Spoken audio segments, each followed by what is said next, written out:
దయచేసి మనలో అట్లనే ఇందాక కలెక్టరేట్ గురించి చెప్పిన నేను ఈ కలెక్టరేట్ నట్టనడి నగరంలో పెట్టాలని ప్రజలు కోరుకుంటే దాని ఊరికి 3 కిలోమీటర్ల దూరం తీసుకుపోయి ఒక ప్రైవేట్ వెంచర్లో పెట్టి ఆ ప్రైవేట్ వెంచర్కు ప్రభుత్వ సొమ్ముతో రోడ్ వేసి ఆ ప్రైవేట్ వెంచర్లోంచి ఒక 25 ఎకరాలు 25 లక్షలకు పర్ ఏకర్ కొని ఏంటంటే ఇప్పుడు ఇన్ని జిల్లాలు తిరిగినా కదా నేను ఎక్కడ 25 లక్షలు ఇవ్వలేదు రైతులకైతే ఎక్కడ కూడా ప్రాజెక్టులలో భూములు పోయిన రైతులకు బీఆర్ఎస్ ప్రభుత్వం 25 lakhs ఇవ్వలే మల్లన్న సాగర్లో కూడా 22 హైయెస్ట్ అంతేనా మ్యాక్సిమం 14 నుంచి 22 ఓ సూర్యాపేట స్పెషల్ మరి మా జగదీష్ అన్న కాబట్టి ఆడ 25 లక్షల ఎకరం ఒక్క ఎకరానికి 25 లక్షలు ఇచ్చి 25,000 ఎకరాలు తీసుకొని దాంట్లో కలెక్టరేట్ కట్టినాక ఏమైంది ఇక మళ్ళీ జగదీష్ అన్న ఫ్రెండ్స్ మస్తు మంది ఇన్వాల్వ్ అయ్యి ఆ 300 ఎకరాలు దాన్ని లేఅవుట్ని 500 ఎకరాలు చేసుకొని భారీ ఎత్తున చాలా కుంభకోణం జరిగింది.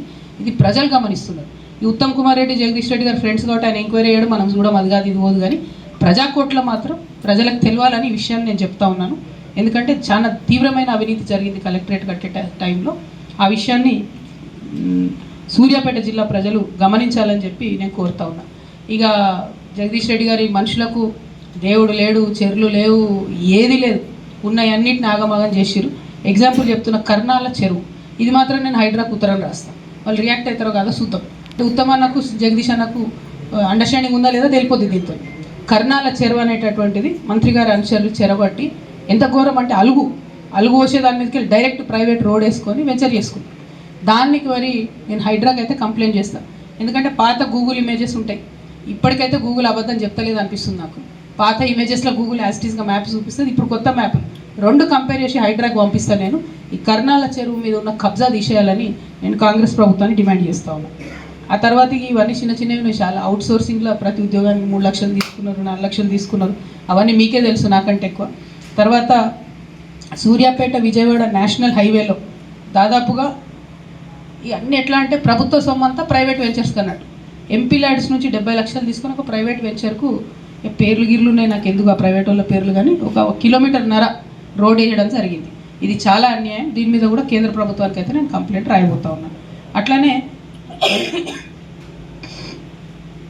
సూర్యాపేట కలెక్టరేట్ సమీపంలో అంటే ఈ వెంచర్ చేసేటటువంటి భాగంలో జీవో 58, 59 ఆ మధ్య బీఆర్ఎస్ పార్టీ ఇచ్చిన జీవోని అడ్డం పెట్టుకొని ఒక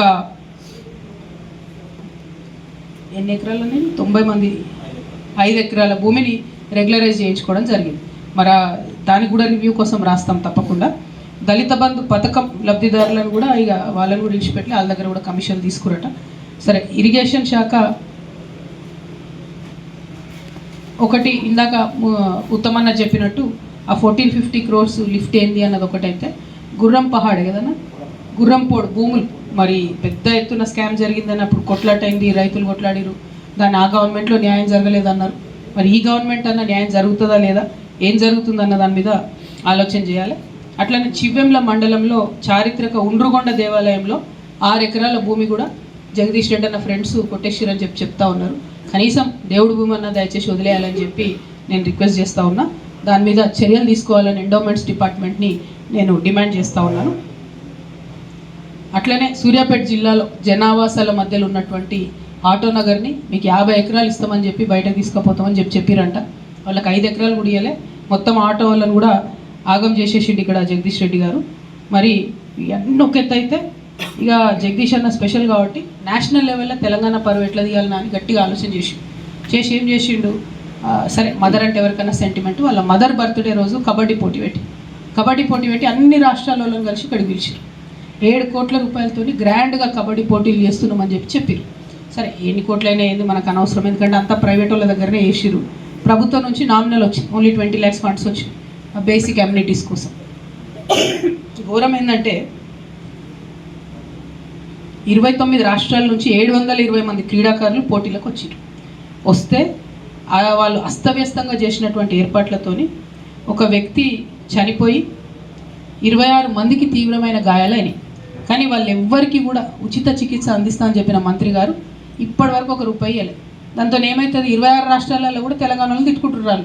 అడిగి పోయినాం 40 వాళ్ళ మంత్రి పిలిచిండు, ఏమున్నది ఇట్లా అయింది అట్లయింది అని వాళ్ళని తిట్టుకుంటుంటారు. పోయేది జగదీష్ రెడ్డి గారి పరువు కాదు, తెలంగాణ పరువు పోయింది. ఇప్పటికన్నా పర్సనల్గా మీ మదర్ పేరు మీద చేసినారు కాబట్టి దయచేసి అవకాశం ఉంటే గాయాలైన వాళ్ళను ఆదుకోవాలని చెప్పి నేను జగదీష్ రెడ్డి గారిని రిక్వెస్ట్ చేస్తూ ఉన్నాను. మరి ఇట్లా అనేకమైన అంశాలతోని